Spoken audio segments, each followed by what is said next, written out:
도돌이 가족과 함께하는 말씀 묵상 시간입니다. 오늘도 주님께서 우리에게 말씀을 깨닫는 지혜와 기도 응답의 축복으로 함께해 주시기를 주님의 이름으로 축원을 드립니다.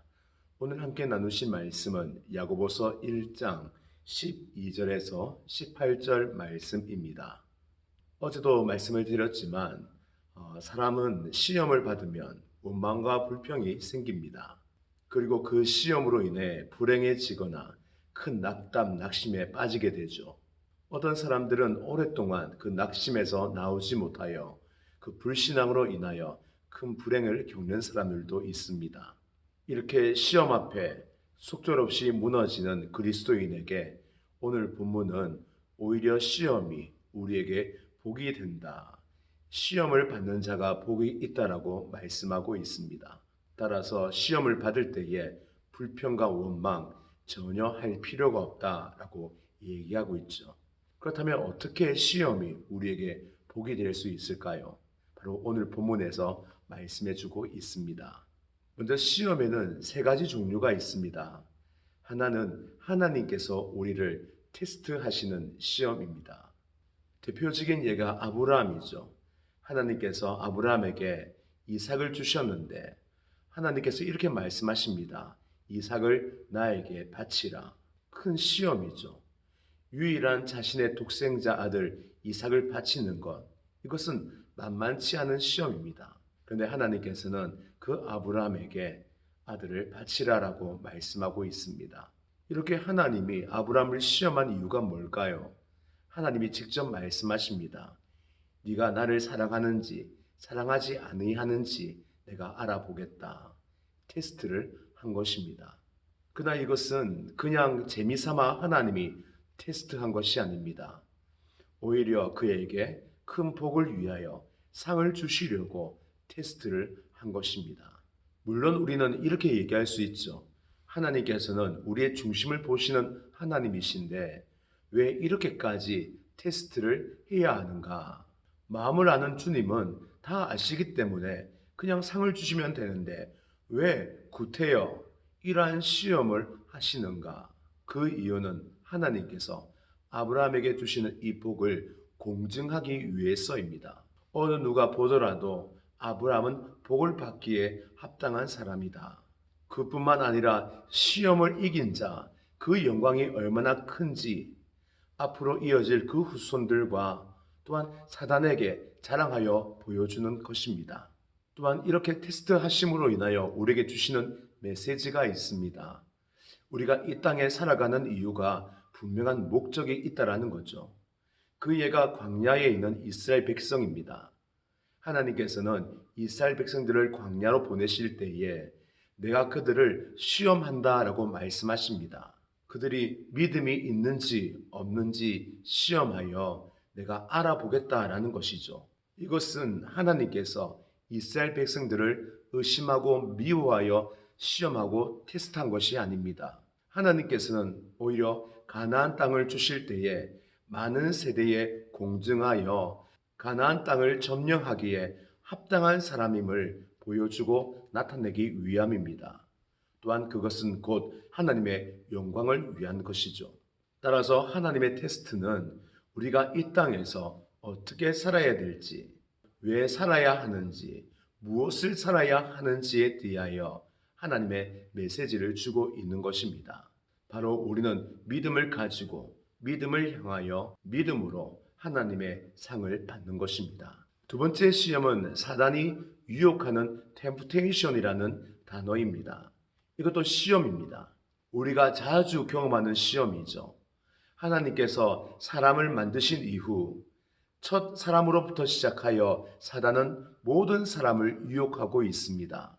아담과 하와를 유혹하여 선악과를 따먹게 하였고 이 땅에 그 죄로 인하여 사망이 들어오게 하였죠. 그뿐만 아니죠. 아브라함을 유혹하여 이스마엘을 낳게 하였습니다. 다윗이 바세바를 범한 것 그냥 성적인 욕망이 아니라 사단의 유혹 있었던 것이죠. 지금도 사단은 우리를 유혹하고 있습니다. 세 번째 시험은 바로 우리 마음속에서 일어나는 시험입니다. 이것은 하나님에 대한 하나님을 향한 시험입니다. 이것을 의심이다라고 부르죠. 이스라엘 백성들이 광야에서 하나님을 시험하였습니다. 무리바에서 물이 없을 때에 하나님이 우리 가운데 있는가 없는가, 아니 하나님이 실제로 존재하는가 존재하지 아니한가 우리가 시험하여 보자라고 그들은 말합니다. 내 안에 일어난 의심으로 말미암아 생겨난 시험인 것이죠. 이러한 시험들 우리가 얕게 보면 불행처럼 보이지만 그렇지 않습니다. 이러한 시험들이 우리에게 복이 됩니다. 첫 번째는 우리가 이 시험을 통하여 영생의 면류관을 얻을 수 있기 때문입니다. 하나님이 우리를 시험하신다라고 할 때에 이 시험 받는 이 일이 우리에게는 이미 축복입니다. 학교를 다니는 사람이 학교에서 치르는 시험을 치를 수 있습니다. 만일 학교에 다니지 아니하면 시험을 치고 싶어도 그 학교에서 치르는 시험을 치를 수가 없죠. 시험을 치를 자격이 주어지지 않기 때문입니다. 우리가 하나님의 시험을 받는다, 하나님께서 우리를 테스트한다, 이것은 큰 축복입니다. 왜냐하면 전제가 우리가 하나님의 부르심을 입은 자요, 하나님의 학교에 우리가 입학한 자이기 때문입니다. 우리가 축복의 자녀이기에 테스트를 받을 수 있는 자격이 주어진 것입니다. 그리고 그 테스트를 통하여 우리는 축복을 누리는 것이죠. 따라서 하나님이 주시는 시험은 항상 우리에게 복이 됩니다. 그리고 우리 인생에 하나님의 약속하신 그 약속을 받는 길이 되는 것이죠.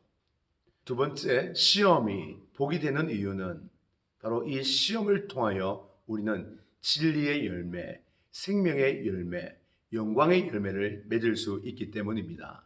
물론 사단의 유혹이 우리에게서 많은 것을 앗아가고 우리에게서 하나님의 복을 박탈하는 능력이 있음을 알고 있습니다.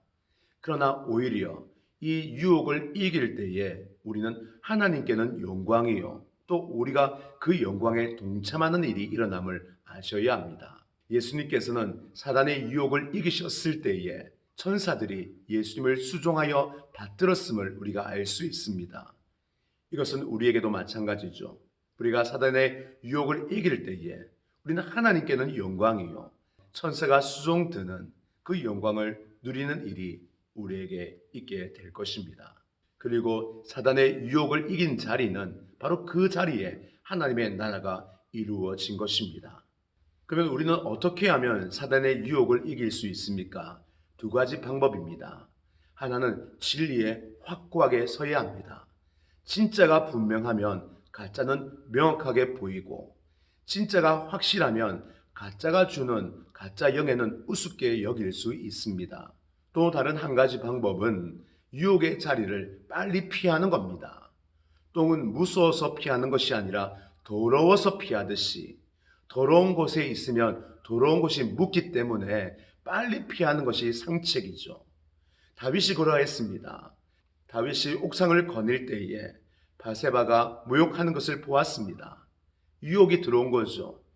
이때에 다윗이 얼른 눈을 감고 내려갔다면 유혹은 더 이상 힘을 쓰지 못했을 것입니다. 그러나 다윗은 그 자리에서 보고 또 보고 자꾸 보고 결국은 그 유혹에 삼킨 바 되어진 것입니다. 세 번째입니다.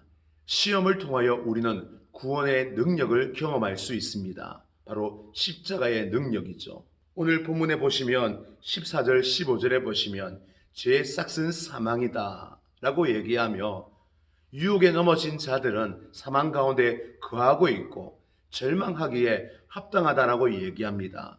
그러나 여러분, 오늘 말씀처럼 속지 마셔야 합니다. 우리가 아무리 죄를 짓고 시험에 넘어졌다 하더라도 그 자리 또한 은혜의 자리가 될 수 있음을 아셔야 합니다. 온갖 하나님의 은혜가 우리에게 부어지고 있고 하나님의 선물이 이미 우리에게 주어졌습니다. 우리가 실패한 자리는 다만 실패한 자리로 끝나는 것이 아니라 다시 한번 십자가의 능력으로 일어서야 될 자리임을 아셔야 합니다. 그러기에 예수님께서 우리를 위해 죽으신 것입니다. 우리의 실패를 알고 계시고 넘어질 것을 알고 계시고 우리가 유혹에 삼킨 바 되어 소망이 없는 자가 될 것을 알고 계셨습니다. 그러나 우리가 그 실패의 자리, 유혹에 넘어진 자리에서 다시 한번 십자가를 바라보고 십자가를 믿는 믿음으로 일어서기를 주님은 원하고 계십니다. 실패한 자리에서 십자가를 믿는 그 믿음으로 일어설 때에 우리는 다시 한번 구원의 능력을 경험하고 이제는 죄를 이길 수 있는 사람으로 그 용사로 다시 서게 될 것입니다. 또한 우리에게 일어나는 의심의 시험, 여러분 우리 속에 하나님에 대한 의심이 있습니까? 하나님이 있다 없다, 있을까 없을까 고민되십니까? 그렇다면 이제는 이 의심, 하나님에 대한 시험을 실험으로 만들어 가시기를 바랍니다. 의심은 시험으로 그칠 수 있지만 실험으로 하나님이 살아계심을 증명할 수도 있습니다. 의심이라는 시험조차 우리에게 복이 될 수 있는 것이죠. 기드온도 의심하였습니다. 하나님이 있는가 없는가. 양털과 새벽 이슬을 가지고 시험을 했죠. 그러나 그것은 시험이 아니라 실험이었습니다. 우리는 믿음으로 의심이 생길 때에 실험을 하셔야 합니다. 비록 의심하는 믿음이 부정적이다라고 생각할 수 있지만 그러나 그 시험, 의심이라는 시험을 실험으로 사용할 때 우리는 하나님을 경험하는 축복이 될 것입니다. 말라기 선지자는 말합니다. 너희가 11조로 하나님을 실험하여 보아라. 하나님이 복을 주시는가 복을 주지 않는가 한번 실험하여 보아라. 시험이 아니라 실험할 것을 우리에게 요구하고 있는 것입니다. 이렇게 볼 때 우리에게 있는 모든 시험은 다 복이 될 수 있습니다. 저와 여러분, 시험 받는 자가 복이 있나니 라고 할 때 바로 저와 여러분이 복이 있는 자입니다. 오늘도 우리에게는 시험이 주어질 것입니다. 하나님께서 테스트할 수도 있고 사단이 유혹할 수도 있고 네 안에서도 의심의 시험이 생길 수 있습니다. 그러나 여러분, 우리가 그 자리에서 올바른 믿음을 사용하여서 승리하며 나아갈 수 있는 저와 여러분 되시기를 주님의 이름으로 축원을 드립니다.